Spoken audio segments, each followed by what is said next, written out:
Hello, everybody, and welcome back to Fact of the Matter podcast. I'm joined with Goose Ew. and Toby. Hello, everyone. Today we are going to be, And happy holidays, oh, right? and yeah, happy holidays and Oh happy yeah. New Year. Today we Mm-hmm. are going to be Indeed. discussing our end of year awards. So, just to list them out real quick, we have Men's Fighter of the Year, Women's Fighter of the Year, Fight of the Year, UFC Rookie of the Year, Knockout of the Year, Submission of the Year, Event of the Year, Most Improved Fighter of the Year, Upset of the Year, and a special Fact of the Matter Favorite Moment award. Hell yeah. Why don't we get started? Goose, why don't you give us your first Men's Fighter of the Year? Yes, sir. I think there were three frontrunners for 2023, right? Behera, Strickland, and Islam, but only one of them beat two former champs and became a double champ, like on a different division.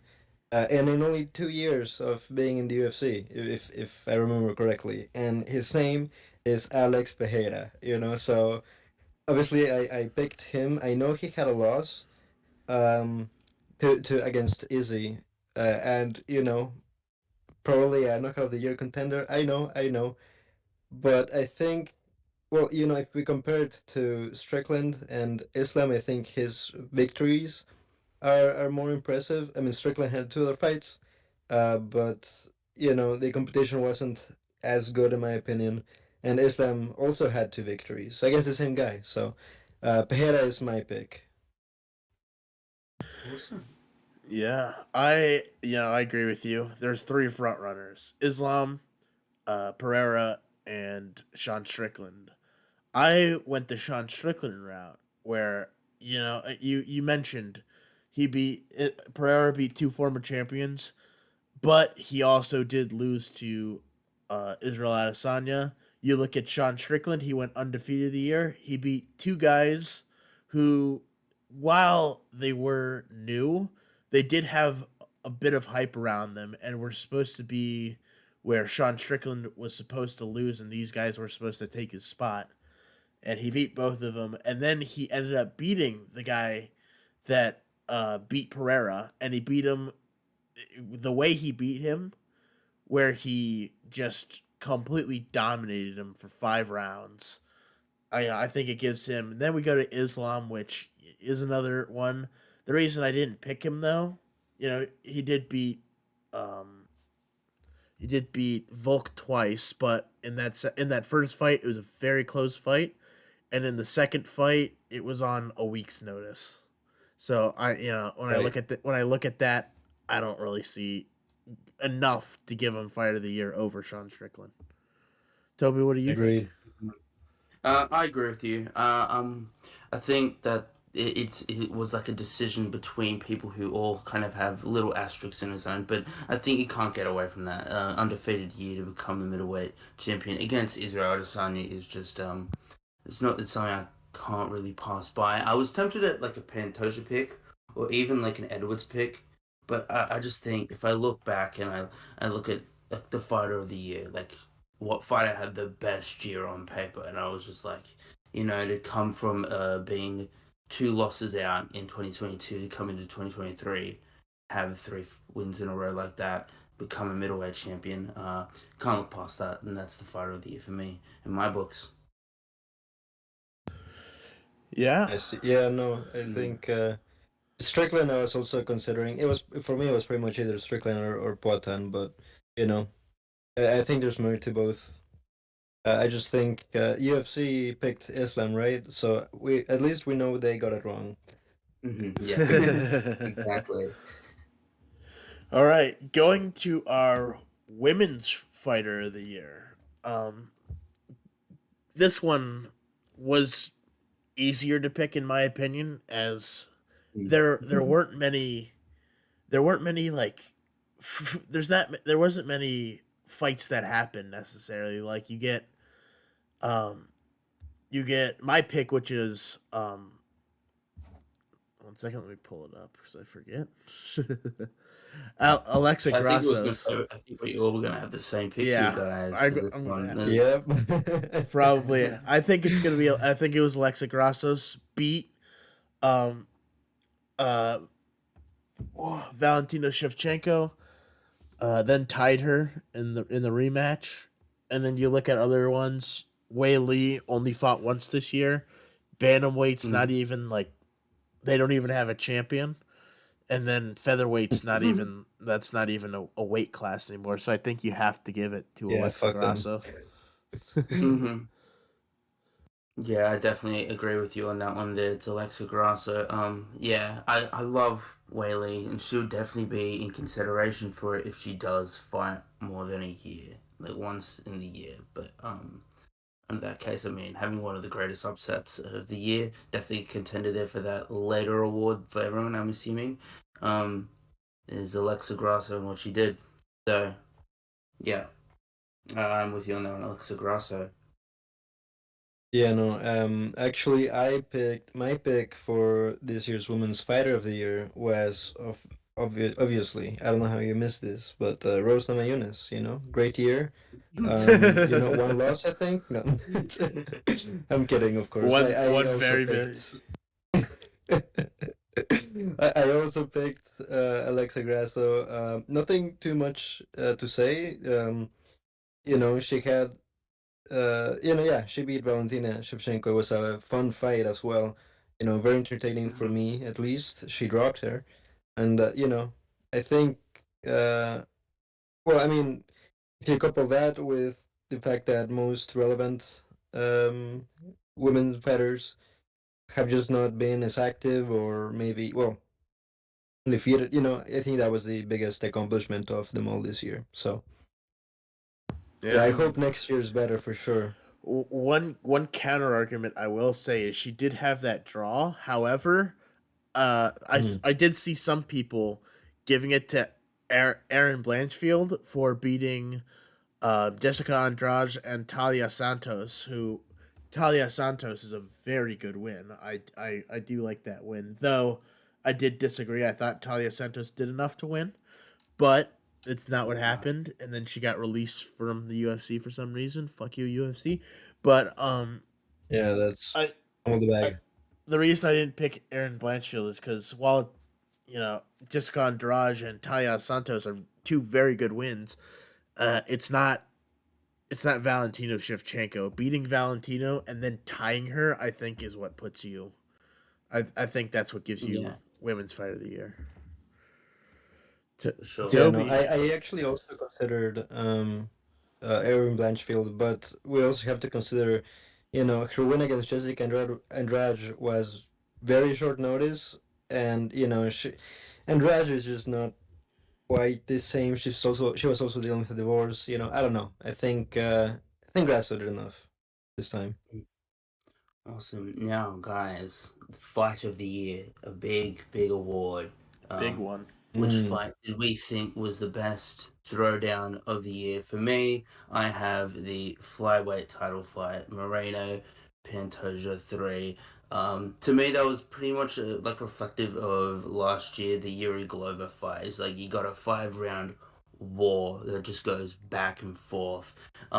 Amazing grappling sequences. You got both people getting absolutely stung, bloody as hell. They took a little bit of like a tire, like of a break in the middle there. I understand, but they were hella tired, and then they went back to action. Um, I just think you can't get a better fight to introduce someone to the UFC or MMA this year than that fight. You just see both of the little fellas just go to war, and it really just shows how both of them are like got the dog on them. They both like just got they don't give up at that stage, and just a really banging fight. And I think one of you guys maybe might have the same pick as I would guess with just the confidence in that one and that how much Maybe. everyone loved that. So Maybe. you guys, Yeah, no, I picked them as well. I know that there was a lot of talk. For the longest time it was Islam against Volk, and that was a great fight. But the reason I'm picking this one as well, Moreno against Pantoja 2 officially. The reason why I'm picking this one is because, well, you have both fights, both very entertaining, both very competitive, but one of them was a war. One of them was bloody, like you said, it brought the dog out of both of them. Both had to Mm-hmm. dig very deep and battle against each other. From and any Pantoja fight and any Moreno fight, the action starts from the first second. And obviously they were tired in the later rounds, but and it was still entertaining as hell. So Mm. I think that's a no-brainer, to be honest. I think no fight came close, in my opinion. Other fights that have been suggested, I just don't understand why they're not nominated even. But Mm-hmm. that's just me. I don't know. I think it's for sure this one. So, but what do you think, Jack? Uh, I think the exact same thing. I mean, there's a big difference between the Moreno Pantoja fight and the Islam Volk fight. The Islam Volk fight was very good, very fun, but it was more or less a slower pace than the Brandon Mm-hmm. Moreno Pantoja fight. And I love those fast paced back and forth fights. And I had to give it to I had to give it to Brandon Moreno, Alexander Pantoja for the war they gave. A lot of people are saying, but it's not technical, and if you don't think that fight is technical, I just don't agree with you. Oh, just Right. watch the scrambles, man. The Yeah, scrambles Oh just watch the my, are just scrambles. unbelievably amazing. absolutely. The flyweights are among the most skilled, just in general. You have to be well-rounded, and especially with those two guys, they're skilled everywhere. Generally, both great grapplers and both great. Well, Pantoja gets a bit cocky perhaps with his chin, but still they're very Yeah, skilled. Yeah. yeah. All right, moving on. Goose, do you want to give us your knockout of the year? For sure. So, there were a few good contenders, but um. Personally, I ended up choosing Izzy against Poatan. Even though I was rooting hard for Poatan, I just looked at the replays. Rice versus Mitchell was talked about a lot, and I think the Aspinall knockout was great as well. But I don't know, it felt like it came out of nowhere, and it had so much riding on that fight. The fact that Izzy was finally able to beat Poatan. And honestly, the celebration was pretty dope. I hated what he did with Potan's kid, but just the knockout, the way Potan fell, sadly, it was all great. So that's my pick, at least. Yeah, that's definitely one I considered. That's I considered three knockouts. One was the Bryce Mitchell Josh Emmett. One was the uh Pereira Izzy, and the other one was the Gaethje Poirier. But the one I ended up going with could be some recency bias, but I went with Bryce Mitchell versus Ilya Tapora, or not Ilya Tapora, Josh Emmett.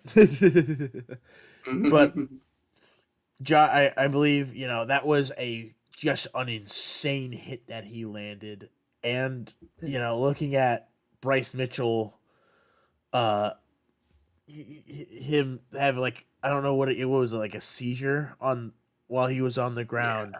It's scary to see, and when I see that from someone knocking you out, I mean, we don't see that in MMA. We see that more in boxing than in MMA, but Mm-hmm. when you see that, I have to give it to you. I did consider those though, and I can't be mad if you go other way. If you go with those other two. Mm-hmm. Yeah. See, I think both great picks. I think personally, when I'm like, I feel it's very such a subjective thing. I feel like to say what is your favorite knockout, right, of the year. Um, for me, I'm a big fan of like one and done shots. I'm like the less amount of follow up for me. Is that like a clean knockout and something I can watch. And for me, I think my knockout of the year was Gabriel Bonfim flying kneeing Terrence McKinney just out of this fucking earth, and we just see T Rex just I absolutely forgot flop about on that the one. ground, and he is just dead. And to me, that one, I just think that's like the Brazil crowd in Brazil. The Brazil crowd goes off, and like McKinney is just he takes that knee and he's just out of it, and he just flops like a fish. I think another one that for me kind of like that was the Benny Saint Denis one on Matt Frivola, but I just thought from the way that he got knocked out and just the manner in which he did it, to me that was my favorite knockout of the year for sure. Interesting. Yeah, I forgot Yeah, about those two. Mm. I I was, had forgotten about the Bonfim knockout to be honest, but yeah, no, they're good knockouts, good those are reels good knockouts. There's a lot of good knockouts this year. Yeah, for for sure. sure. Great finishes overall. Great Mm. finishes. Moving on to submission of the year. I I Hmm. had one that I saw no one pick, which was Demo Blackshear versus or Jose Johnson, where he hit a twister on him. There have only Mm-hmm. been, I believe, two other Three. twisters, three other Well, twisters yeah. in the UFC in history. And when you hit a twister, I think you deserve to have submission of the year. I mean, you have Mm-hmm. Alexa Grasso getting the submission on Valentina was also very impressive with how fast she took the back and got it. And she didn't even have it locked in when she tapped, which is kind of impressive. It's either Mm-hmm. impressive that she was able to get her to tap, or Valentina just doesn't have that dog in her, which I don't think that is the No, case. no. I just don't think that's the case, and I think if you argue that, you just don't know Valentina. But yeah, Hmm. Toby, what's your submission of the year? Yeah, I'm kind of following the same like knockout things that I kind of don't like looking at like so much as like if it's main event or not and that kind of stuff. I kind of like to just go on the submission itself and if I how clean and how interesting I find the submission itself. For me, I have David Grant doing an inverted triangle choke on a Sun Sao. I think just the position that he was in and to be able to cinch that up off that kind of really poor like takedown defense of a Sunsao and then just lock it up. And against a Sunsao of all people to do that is impressive. Even if a Sunsao is looking on the latter end of his career, I just thought that was the most technically impressive sub that I've seen. But that the Twister was definitely in my mind as well. But I decided to go with the inverted triangle choke. We don't really see that too often now. We see the numbers going up now for the Twisters. What is it, number 3 now for the UFC? I believe number 4. 4. Okay. Oh damn, No, doesn't matter. I think you're right, Jack. I think it's number three in UFC history. Interesting. Yeah, Okay, yeah, number 3.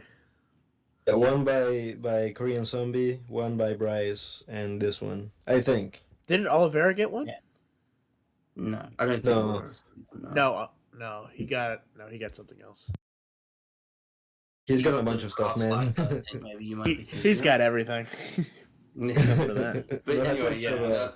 that's my pick. Off to you guys. Ooh, what Yeah, no. There were some great submissions this year, and but for what I consider when picking submission of the year, I just have to be impressed, and it has to be a cool submission and one that we don't see every day. So what that means is basically I don't give a fuck about the meaning of the fight. I don't care that Jones came back after 3 years and submitted Gan in like what 2 minutes. I don't care. I don't care. The submission was lame, and I also don't care that Grasso got a rear naked choke. We see those every weekend.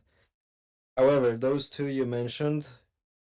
So if I pick UFC submission of the year, it has to be one of those two. I personally lean to the inverted triangle. Is the first one in UFC history, Oh, I and one of the only ones in MMA history. So, if I remember correctly, at least. So it's gotta interesting. be that. But in MMA overall, not necessarily UFC, there's one that I'll admit I didn't watch live, but doing research, like looking for the best submissions this year, I found it was by a fighter called Luis Gilsman, and he had like some sort of inverted omoplata. And when you watch that clip, oh my god, it's just the coolest. I don't know, and you never see that kind of thing in MMA. So that one took the cake for me. So that's my pick for submission of the year. Interesting. Awesome. I'll have to rewatch that just to see it. Mm-hmm. Yeah, no, it's Now, amazing. But fellas. I mean, all of those three were right. So, but anyways, with that aside, there were a lot of great events this year, and it was personally pretty hard for me to pick. But I want to know your pick. So, Toby, why don't you start us off? Sure thing. I'll start us off with UFC 290. For me, that was the highlight of the year. I think, for me, when I judge these, I kind of like to do like starting from like the first fight all the way to the last fight. I'm factoring all of them. And for me, UFC 290 was just like an unbelievable experience from like top to bottom. I think I saw like so much consensus on Twitter, online, like that everyone was talking like from the beginning of it. You just had so many finishes from the prelims, so many, even the decisions were bangers. And then once we ended off the prelims, we had a Robbie Lawler retirement that was just done unbelievably well. And then you got into a main card where you just saw finishes, a banger fight with Dan Hooker, with Jalen Turner. Then you saw one of the greatest upsets of the year, Dricus Du Plessis Whitaker. And then the fight of the year that we were talking about before, Pantoja Moreno 3, and then to cap it all off, Volk coming back down to 145 after his loss with Islam and showing you guys don't give up on me just yet and fucking up Yair Rodriguez. What about you, fellas? Yeah, no. I had the same pick. I saw a lot of different options online. There were a lot of good events, as I said earlier. But yeah, there's a few things I look out for. So one of them is name value. It's relatively important. And the other thing is, so obviously it has to be stacked, but it also has to live up to the hype. And I think 290 was the one. I think I I only didn't watch two fights, the very first two fights, or at least I don't remember them. But every fight after that was great. It started all right with Tatsuro Taira, decision win. Robbie Lawler, great knockout against Nico Price. And we then go to one of the upsets of the year, two fight of the year contenders, the other one being Jalen Turner against Dan Hooker. And Brandon Moreno against Pantoja, we already said as part of the year, but that was the co-main event. And the main event wasn't even boring. I mean, the experience was just amazing. So that's my pick. 295 was great as well, but it didn't have quite the name value. Some of the fights weren't as competitive, and they did have Tabitha Ricci, which is always nice. But like I just think of Jessica Andrade against Mackenzie Dern. I don't know, not exactly the top level competition that I want to see. But how about you, Jack? What do you think? I also agree. I picked the UFC 290, and you guys have nailed it on the head. You had top to bottom, had great fights. You had uh, Robbie Lawler ending his career off of a first round KO. Had a very good. It was very fun to watch. Very good send off for him. You could see the emotion in the ring. As fans, you could feel it because it's a legend that's finally making the last walk, and we don't see normally it go very well for them. But we look at the card. It starts off with my boy Bo Nickel getting a first round KO/TKO over Val Woodburn. That's very fun to watch. And then we had a good back and forth with Dan Hooker and Jalen Turner. Did hit the ground a little bit, but it's fine. Then we had one of the upsets of the year, Dracus Du Plessis versus Robert Whitaker. What I mean, no one was expecting that. I'm Then you still had depressed. then you had Brandon Moreno, Alexander Pantoja, fight of the year. It was an insane fight. We already talked about that. And then we had Volk versus Yair Rodriguez. Volk goes down, cleans up business at 145, and is slowly making his say to be the featherweight goat. I don't think he's there yet, but he's slowly saying his case. Mm. Mm-hmm. Yeah, no, for sure. And dominant win too I against Yair know. Rodriguez, who had a very close fight against Max. So Yeah. that's really saying something. Mm-hmm.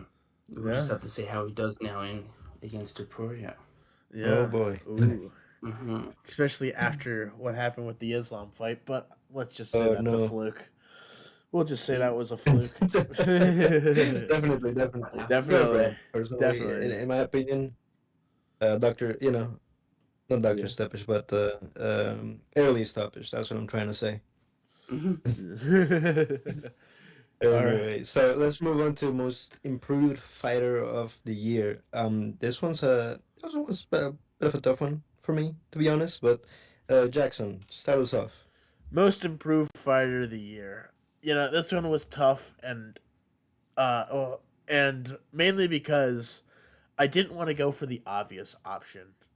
I wanted to go for the uh I wanted to go for something wild for this. But I decided to go with Sean Strickland. And the reason is he lost, I believe, twice last year and then comes back, wins 3 fights, wins the title against Israel Adesanya in a fight that we weren't expecting him to win, and giving his case for upset of the year as well. I think you have to give it to Sean Strickland. Mm. I definitely I have the same as you there. I think it was a bit hard to call. I think because when you're talking most improved, I'm trying to kind of like see how is the fighter evolving and that kind of stuff. And I'm trying to like see like what did they have last year and compare it to now. And yeah, Sean Strickland had his 2 losses last year.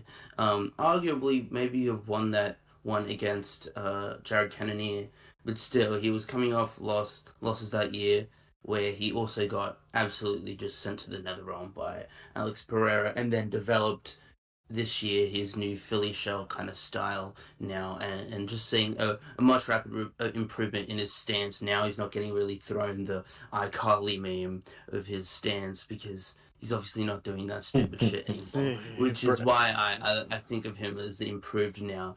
But I was also just tempted in maybe picking Edson Barbosa as well, who also seemed to have a bad year last year and now is looking at a lot of success. But no, I agree. I've got Sean Strickland as well. What have you got, Goose? Um, funnily enough, I was between two fighters that I also think are contenders for having the upset of the year. So I think that makes sense, to be honest. But yeah, Sean Strickland and Dricus Du Plessis. My pick ended up being Dricus, because of how bad he looked. How fucking terrible he looked in His some cardio. moments last year. His cardio was one thing, but well, okay, I'll get to that. But Sean Strickland was, he really looked amazing in his fight against Izzy, particularly because I think the first time of his career that I can recall, he actually checked leg kicks, and that was a huge game changer. And he learned to center his punches more with Alex Weasel, do Pereira. you hear that? You hear that, Weasel, about checking leg kicks? Oh my god. Yeah, no. I just think. Well, I mean, to be fair, historically, he just doesn't. But he definitely improved in that regard. However, when looking at Dricus Du Plessis and his last fights, especially the year before, where he was struggling against Darren Till, and washed Darren Till and washed Derek Brunson. I had no confidence. I really did not give him a chance. I'm gonna be honest. But he fought so well against Whitaker. His game plan was so purposeful and intelligent that everyone takes him for, like, seriously now. We all knew that Strickland was, at the very least, a very good defensive striker, right? But DDP went from like a meme to, okay, he's gonna be champ next year, you know?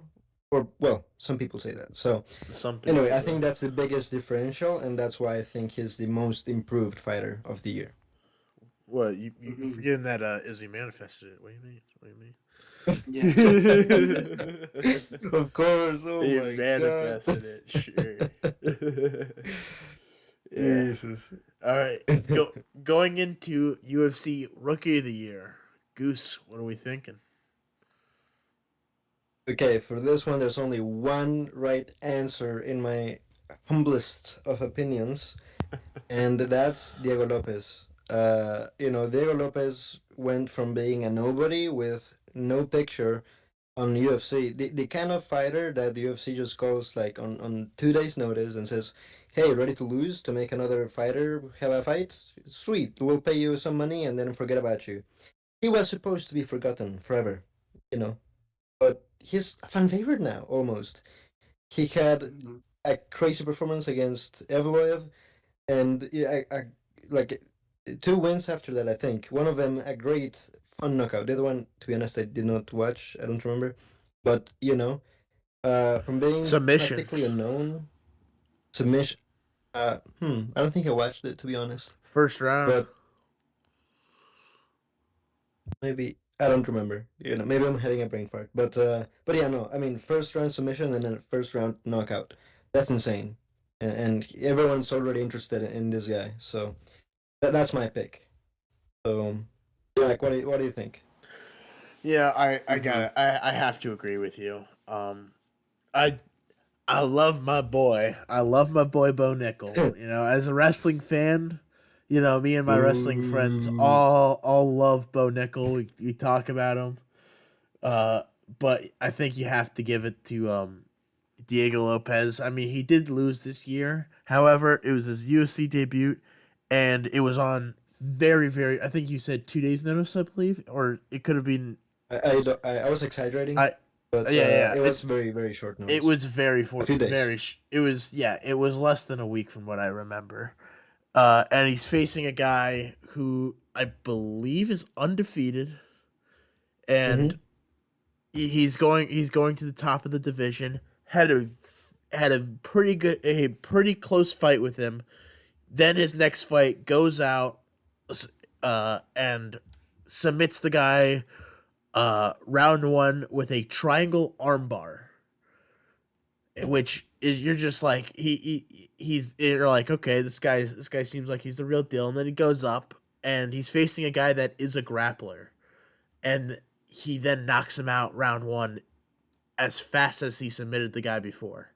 And with that type of thing, having being that big of an underdog story, because everyone expected that from Bo, what he did.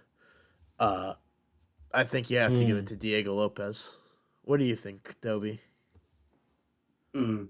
What do I think? I think I like you guys' pick, and I like it a lot. But I think I got acceptance and allowance from you guys for my other pick and the determination of what is a rookie here, and my pick was Bernard Saint Denis with that in mind. I Mm. think my justification was that I can see on Fight Matrix here, the start of the year he was ranked 100 in lightweight, and now he has broken into the rankings at this stage, and I think that's kind of the greatest thing a great year that you can have as an unranked person is to have just three absolute finishes, and then you're just into the title fight picture, and you're beating a guy I mentioned just previously before with the KO of the year, Ishmael Bonfim, with a rear naked choke in the first round. Then you're beating up Thiago Moises, which is also a great wing, second round, so I think that's even quicker than Islam. Uh, and then arguably what I said before was an argument for the best knockout of the year, the head kick against Matt Vivola in the first round in the MSG as well. So I think he had a brilliant year with brilliant finishes, three finishes, which is already like at this stage in 2023 with the fighters, that's quite a lot of wins. And to get into the position of being number 12 now in the world from just only just hitting number 100 before, I think is the best year you can have uh, as a rookie or as an unranked fighter. I would say so. That's my that's That's my fair. That's fair. pick for that one there. Yeah, a little bit of an allowance, but I'll allow it. I know. Thank you. Right, Appreciate it. I I'll know allow because rookie could be it. like unranked, or it could be like a new signing, right? Yeah, Like a first year F1 fighting Mm, in the UFC, or yeah, I right. understand. Thank you. I appreciate for your allowances, guys, here for that one. All I'll But say is, I'm a tiny, tiny bit of a Bo Nickel hater. I mean, not personally. No, I mean, how not dare personal. you? How dare you? But that little bias aside, I really don't understand how the UFC, like, that was their rookie of the year, correct? Yeah, that That's insane to was. me.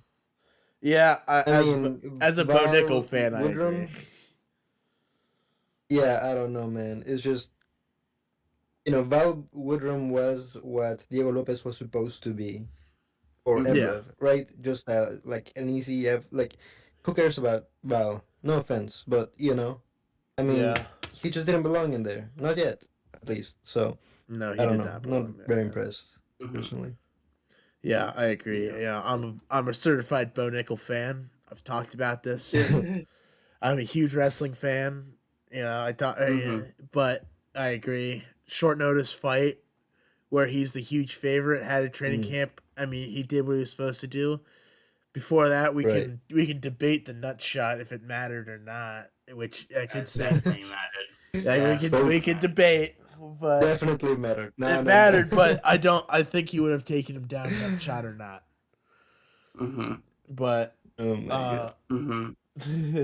but yeah, I don't think. I mean, another one I thought of was Ikram Aliskerov, but his first fight, he looked he looked pretty bad in his first fight. He did clean it up in his second, but in the first fight he did look very good. But I think you have to give it to Diego Lopez, even though he lost. That just because Hmm, he blew me away that much. yeah. His loss So was impressive. That's how crazy it was. Yeah. Moving on yeah. to upset of the year. There are a lot of them. Toby, what are you thinking? Okay, I know there is a major, major one that you guys will probably touch on, so I'll leave that to you guys to discuss it. Mm, For me personally, I feel like from my subjective point of view, I bring in a lot of like my bias and who I like the fighters who I love and adore so much. And so for me, the personal biggest upset was Dricus Du Plessis beating Robert Whitaker. Bobby Knuckles is one of my favorite fighters. He is Aussie like me. I have mhm. so much like he is a fighter I just love like him in and out of the cage and seeing Dricus Du Plessis defy the odds and beat Whitaker, I think he was like a ridiculous underdog in this fight. Everyone was picking Robert Whitaker. Everyone was going in with the Dricus Du Plessis before this nose surgery, and he has not looked good. He struggled with a depleting till in his career, and like all the odds were stacked against Dricus Du Plessis, and he comes in and he absolutely beats Whitaker nearly everywhere it seems, and he caught Whitaker with an overhand jab, and he did a lot of research into Whitaker for this one, and to me, I just did not see this one coming. I thought Whitaker was gonna win, no, like no shadow of a doubt. I didn't see any way that Whitaker would lose. Like for me, like with the other fight you're going to talk about later on, Izzy wasn't really looking too great with context. I would say like in his previous fights, Whitaker was just coming off like arguably beating like Izzy, and so for me, I just it caught me way too off guard, and I'm still depressed to this day. My man. I understand. Yeah, no, I get it. I get it. I was also shocked. No, I have a funny story that I have shared before, I think, about that fight. I watched it with friends and with friends of friends in Buffalo Wild Wings, and Mm-hmm. some of them don't really know MMA, right? So for some of the fights, I'm giving a bit of context and stuff, and you know, feeling pretty damn confident that Whitaker is gonna win. I say like, oh yeah, this guy has no chance. He's actually pretty bad. Blah blah blah blah blah. And lo and behold, he dominates the first round and knocks him out in the second. So I look like a bit of a clown there. But But when I think of upsets, I think usually the odds represent the upset pretty well, and we had quite a few big ones this year, including Alexa Grasso against Valentina, and but the biggest one, bigger with the worst odds, even worse than Grasso, was Sean Strickland against Adesanya, and I believe he Mm-hmm. closed in at plus 650. Um, over Grasso's plus 600 betting odds, and I think that really represents the like what everyone felt that fight week. Just no one gave Strickland a chance at all in the slightest. To me, I did not either. And Sean Strickland beat Adesanya striking. Adesanya, who's supposed to be one of the best strikers in the history of the sport, insane. And the Mm-hmm. way he did it too. First to knock him down, and then dominate most of the round. I mean, well, it was still a slow paced fight, but uh, I think that was definitely upset of the year for me. So, what do you Mm-hmm. think, Jack?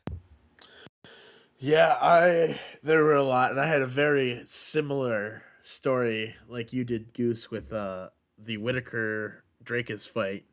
I remember texting my buddies because a lot of them like to take my picks because I do pretty well for them. Not to We brag. all, not to brag. Well, we all do pretty well with them, but um, I remember talking to him, and I was like, I remember saying, I was like, Drake has had this nose surgery to help his cardio, but once he gets to round two, he's gonna gas and he's gonna be done. And the guy, luckily, he had some context because he watched the Darren Till Drakus fight with me, so he saw that Mm-hmm. fight and thought the same exact thing. And I'm like, this guy's got no chance, and then he dominates, and it's just Of like, course. oh, okay. And another Yeah. one was my buddy. I told him that I was picking Izzy, but he did pick Sean Strickland to win just for the culture. He said, and he got the pay. He got a very good payday. He told me. I'm not going to Oof. disclose anything, but he got a very good payday. But my upset of the Awesome. year, I think, has to be Alexa Grasso over Valentina Mm. Shevchenko. Mm-hmm. When I look at this, is Valentina Shevchenko top three greatest women fighters of all time. She did have a tough fight with Talia Santos, and I did have a feeling that her time might be coming soon and that people might be catching up, but I did not expect her to lose. And given that she was so good and then did lose, uh, I I think I have to give it to Alexa Grasso over Valentina. Mm-hmm. Mm. That's fair. That's fair. To be honest, and this is to brag. I'll be honest, but I actually picked. If I remember correctly, I think I picked Grasso to win that fight. It didn't happen exactly as I expected, but I think the reason why that one wasn't as surprising to me is because I had a feeling. I had a feeling, like Grasso has a path to victory in this one, whereas I didn't see that at all for either, or neither DDP nor Sean Strickland. I really didn't think they were gonna have any success almost. So, but And that's just me. hey, and that's completely fair, honestly. Another thing about that for mine is Valentina, from what I remember, was winning the fight against Grasso. I believe she was up 2 rounds to one against Grasso. I What was haven't the rewatched finish? it was fourth round, I believe. Oh, okay. Yeah, then So you were probably right. Yeah, I believe she was up 2 rounds to one. Close fight, but I thought, yeah, she's starting to win. And for her to get that comeback submission, I don't remember if she was winning the fourth round before the submission. I haven't rewatched that fight, but it's pretty given close. that, yeah, given that she was losing the fight and came back to win it versus, which is another thing. It's this is just preference of opinion. is is Sean Strickland dominating Israel Adesanya bigger than losing and coming back to win? And I Hmm. personally think losing and coming back to win is bigger than dominating, though. Yeah, that's just personal preference. Mm-hmm. It's more like the Fair. upset for like the Sean Strickland fight is like once you start watching, okay, like what is going on here, and then like for the whole fight, it's like okay, that just happened, and like Yeah. and then like the grass Oh, one is you just were like so oh, shocked. okay, I was just gonna be like, and then oh my god, what the hell? Yeah, Yeah. yeah. No, I can see both sides of the argument, you know. The way I think the Sean Strickland, it was a very weird feeling because as I was watching the fight, you know, the first round, obviously everyone melts down. In the second fight, Izzy, I mean, sorry, the second round, Izzy comes back and, you know, he does his Izzy thing, you know, starts outpointing. But then we watch the third.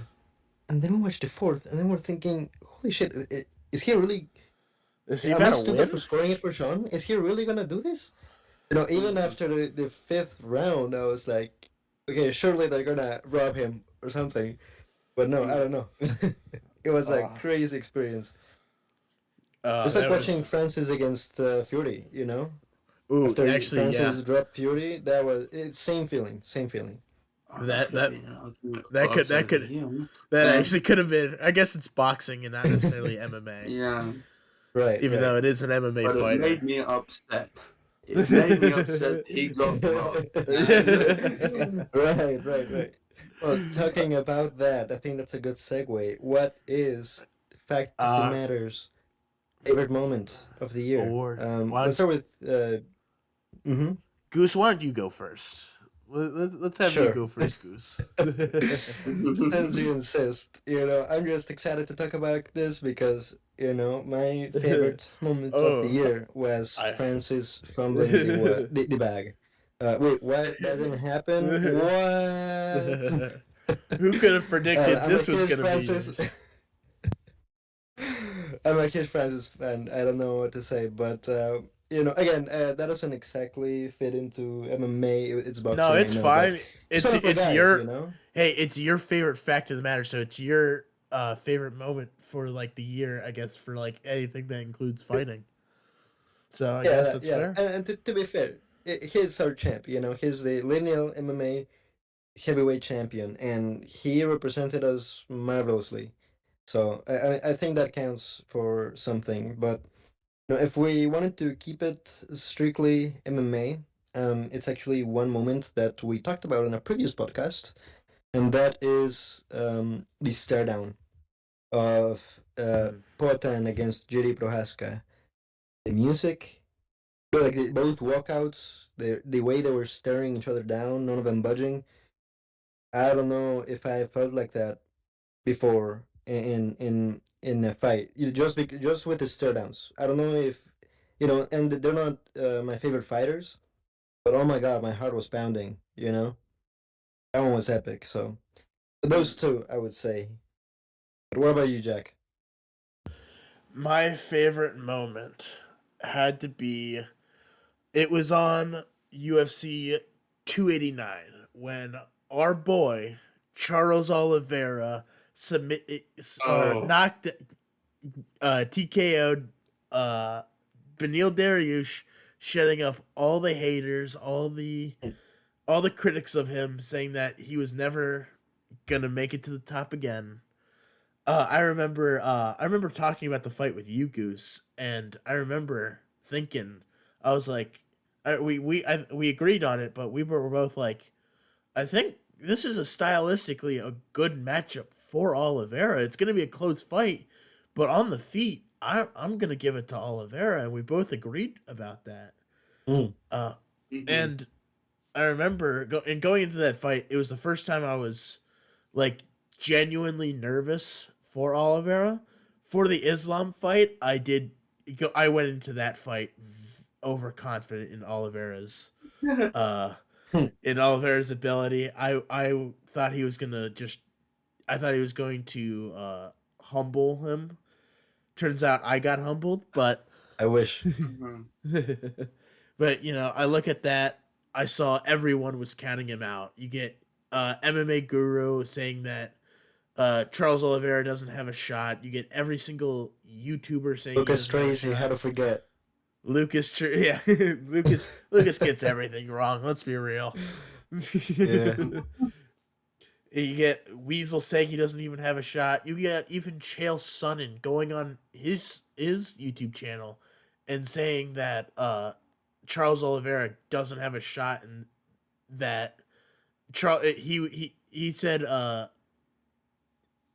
Dariush was lock of the year for him over Charles Oliveira. He said that was lock of the year, Nuts. which I guess that goes on to the Chael Sonnen curse, but. Mhm. Toby, what was your That's a wild statement. fact of the matter favorite moment award? I am setting the scene here. February 12th, UFC 284 in Perth, Australia. The tickets are way too expensive, so I didn't go. But I wish I did go because we had the pound for pound number one. This is the pound for pound number two at that time. Islam Makhachev versus Volkanovski.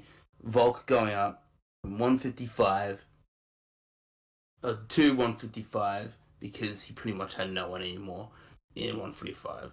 And they put on arguably the second best fight of the year, in my opinion, I would say. I would say it was actually not even arguable, in my opinion. Um, and the fight was an absolute banger. It was incredibly close. And going to the last round, not many people knew what was going to be on those judges' scorecards. But then Volk channels all his Australian might, all the land down under that he's been listening to for his walkouts, just gave him this energy, and he just floors Islam in round 5, and the whole stadium goes absolutely crazy. That is my favorite moment of the year. Volk absolutely dropping Islam in round 5 in their fight. I think that was just an unbelievable moment. I think up to that moment as well, there's like an aura a lot with Dagestani fighters. You've got Habib's second coming, this guy who's never lost. No, I mean, no, he's never. What do you mean? No, Adriano Martins. Like this guy who Yeah, looks yeah. untouchable. Like this guy that looks absolutely untouchable, and Volk comes in and he just makes him look human now. He looks like a beatable fighter. Obviously, that didn't work out for the second one, but the first fight, for me, that moment there was an awesome moment to see that Islam can be beat, and that Volk is an absolute G. He's He is. the god. He is the goat You know, in 145 in funnily, my book, and I Ooh, love that hot moment take. for me. And it is a hot take, and I'll stand my ground in a future fight if you guys want to debate me. If Aldo versus Volk, I am willing to do that. But for me, that was my I'd. favorite moment of the year. yeah, no, Oh, funnily it's a enough, great I moment. think both Diego Lopez and Volkanovski this year, their losses were like in my mind, they were upset of the year contender worthy. Mm. Even though they lost, it was like so unexpected how well they both performed Yeah. that the shock was still like they were treated as winners, you know? Hmm. So It's I get almost that, like man. he should have won. Ooh. Almost. Ooh. Right, I'm right. still in that Oh camp. man. It's hard. But it's I all. I need more. I need to do more research on that fight. I remember the day after I looked at it and I said Volk won, but that might have still been some bias there. But it's all Mm. good. Mm, mm. I watched it a couple times, and I think I've changed my stance also a couple times. Yeah. So Not I an think it's easy just a fight. very close fight. Yeah, and I will take you up on that debate, Taco or Toby. Yes. Oh, and we'll line it up. One day we'll do the well, Fedor Stipe one, and we'll do the Aldo Volk one because I'm ready. I'm ready to do some arguing away for that. Oh my. All right. Oh, well, that is our awards this year. Goose Toby, you got any last remarks to say? Hope you guys had a lovely 2023 and ready for some more banging Fact of the Matter podcasts in 2024 to come. Yeah. Hell yeah. Well, I will add also that my real fact of the matter favorite moment award goes to the start of Fact of the Matter podcast. How about The that? fact, Ooh. yeah, it was, you Good Mm-hmm. know, year, huh? it has been a good year, and Oh I yeah. believe we all have had fun with this. All Mm-hmm. For right. sure. Yeah, for Thank you. sure. So here's to a great 2024 also. Yeah, Mm-hmm. I agree. Here's to a great 2024. Thank you, everybody, for listening to us. We'll see you next time. Peace.